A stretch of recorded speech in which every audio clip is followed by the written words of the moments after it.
Port Angeles sits in a very beautiful location in the country. With the Olympic Mountains and the Juan de Fuca Strait, the scenery is hard to beat. Jellyfish can be seen right next to downtown from the city pier. I was just standing on the rocks out in front of the new waterfront. It was awesome. But the city pier and the rest of the community, that is definitely a story of two worlds colliding. And here it is.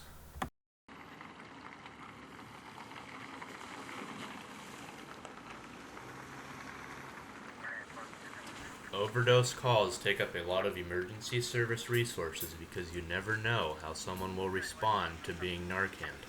They can come back fighting or be just fine or may not even come back at all. You just never know, so it's always a safe bet. When you see or hear about an overdose call, you'll see a large response. This was a possible overdose call, which got 2 ambulances and 4 police cars, a very large response. This may or may not come to you as shocking, but Port Angeles only has a population of 19,420 people, and it ranks only 7% safer than all incorporated and unincorporated cities in the United States. Every 1 in 173 people living here will be a victim of a violent crime, and a shocking every 1 in 28 people will be a victim of a property crime. Those are just crazy numbers for such a small community on such an isolated spot. So you can see the broken glass here. This incident counted as both a property crime and a violent crime. He first broke the window, then attempted to steal a purse off of a lady inside. I remember on the scanner it said that he appeared to be under the influence of drugs or having a mental health crisis. My big question is, why do we let people camp in our parking lots and in our streets when most of the time there's something illegal with these vehicles? This van here had a car tab from 2019 on it, and that says 02-1621 when I saw it on March 3rd. Now, I wish we could find a better way to get people under a roof so we don't have to have messes like this, but sometimes, and a lot of times, they just don't want our help, and it's sad. And the other problem, when you're near tents and vehicles like this, watch out for your feet. You could step on a needle, sadly.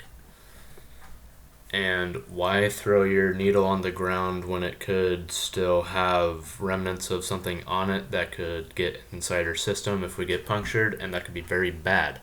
They have things to dispose of them properly in many public places. It's just too easy, but yet so hard.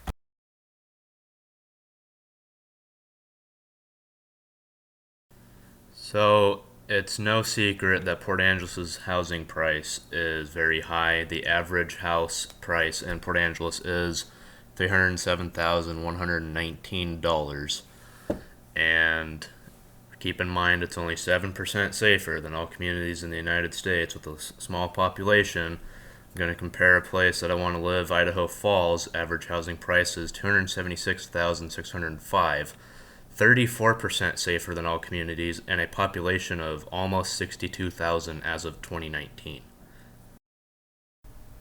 In an upcoming video of my series, I will dive deeper and find out better answers onto why we have a very minimal amount of resources for the ones that can't afford the housing costs of Port Angeles that lead them to be homeless, and those homeless people are the ones that are trying to get help.